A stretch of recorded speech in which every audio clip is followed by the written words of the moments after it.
human is a blend of saint and soldier. This is a complete person. If you're not a soldier, your sainthood will be kicked around. And if you're only a soldier, not a saint, you will start kicking others around. He also said, kind of intriguing, because I think the heart of a saint sounds like a good thing, right? Wouldn't you want to have the heart of, we could teach a class on how to have the heart of a saint. He says, today, we have the head of a soldier and the heart of a saint. Actually, what we need is the head of a saint and the heart of a soldier. How am I doing? Wow. And I remember when my daughter went to Mitty Pitty Academy, and they had this new commandant, Panchparman Singh. He was a Marine. And, my daughter was going to Mitty Pitty Academy. She was committed to that. Yogi Bhaja talked to her personally. She agreed. Like, okay. She's not the kind of person I could talk into anything, really. And, but I had never really thought much of sending her to like a military school. It wasn't my concept. But I saw in this person that really what is a military person but discipline and heart.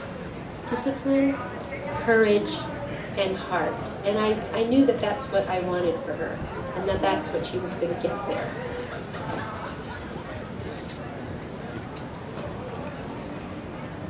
So so what we've talked about a couple times in the Journey to the Heart of Sikh Dharma. I might be giving the whole thing away.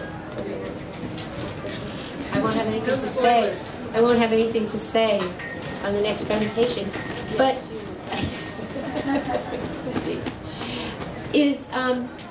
so we have that. There are Sikhs that have stopped the trains with their body, that have been shot and tortured in many ways.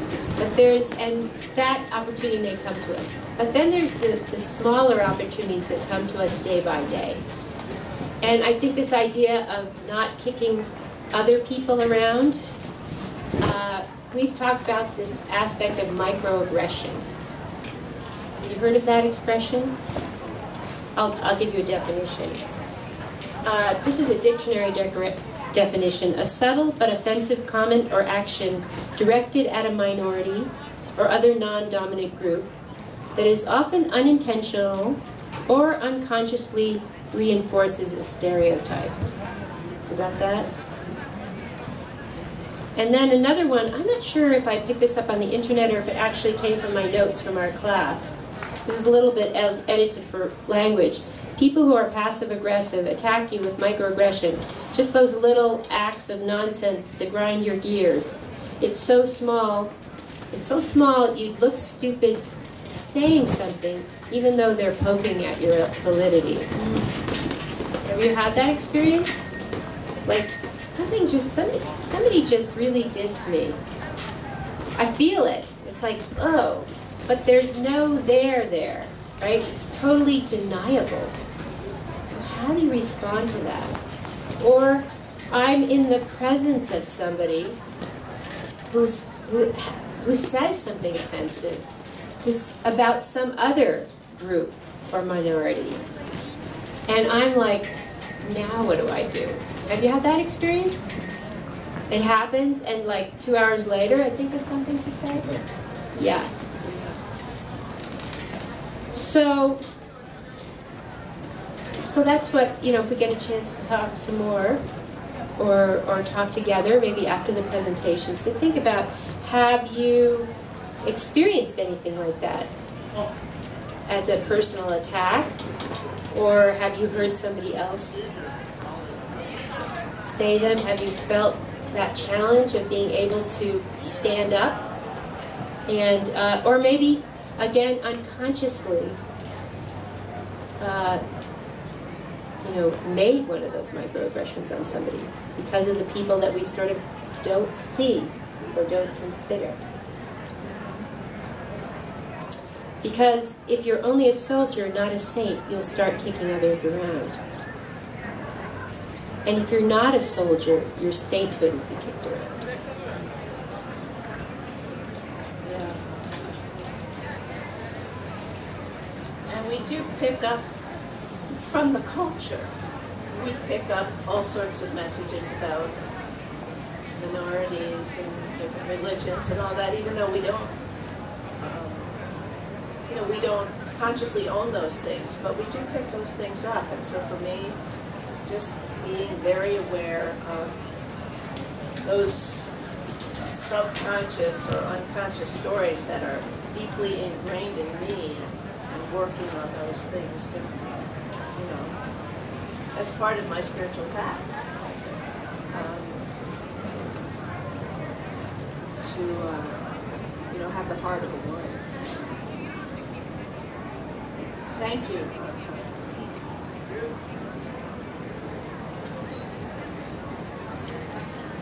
Sanam,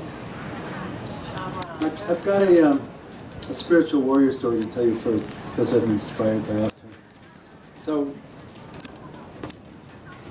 I'm an emergency room doctor. It's my regular job for 30 some odd years. And on average, you get sued every 6 years in emergency medicine. So I'd gone about 20 years, thought I was immune, and all of a sudden I got sued. And went in for my first deposition. And the room was full of lawyers, because there's all these defendants, and then there's the hostile lawyer looking at me, asking me questions. Now my lawyers coached me. When they ask this, you say this. And I thought I had this all down. But every time the hot and bad lawyer would ask me a question, I'd crumble, like over and over. I'd say the wrong thing and I'd get caught and stick my foot in my mouth. And so my lawyer took me out of the room 2 or 3 times, said, hey, look, we're talking about this, that's what we're supposed to say. And yeah, I got it. I'd go back in there and I'd just like crumble. So finally, I was so frustrated, I didn't know what to do. I went off to the bathroom and single spot, just sat down and meditated on Guru Gobind Singh. And I allowed my actual sensation to, I was just furious. This was just, I was furious with myself, I was furious with the other lawyer, I was furious with the injustice of the whole thing.